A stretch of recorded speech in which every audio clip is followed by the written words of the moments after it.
দর্শক, আমি এখন দাঁড়িয়ে আছি আখাউড়ার লং মার্চের সমাবেশ স্থলে, যেখানে সমাবেশটি অনুষ্ঠিত হবে। বিকাল 3টায় কিন্তু সমাবেশ শুরু হওয়ার কথা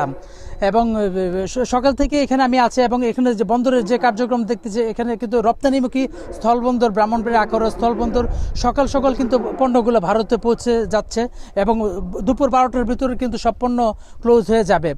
বন্দরের আমদানি রপ্তানি কার্যক্রম। এবং সকাল সকাল কিন্তু মাছগুলো সেখানে পৌঁছে গেছে এবং 12টার পরে যেহেতু সমাবেশের কার্যক্রম শুরু হয়ে যাবে, সেহেতু সেখানে তো দ্রুত মাছগুলো সেখানে পাঠিয়ে দেওয়া হয়েছে এবং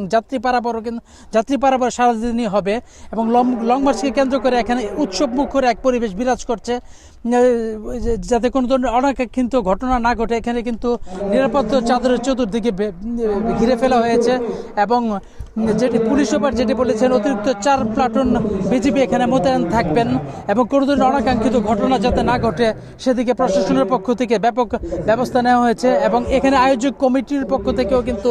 বারবার পর্যবেক্ষণ করা হচ্ছে কোনো ধরনের দুর্ঘটনা যাতে এখানে না ঘটে।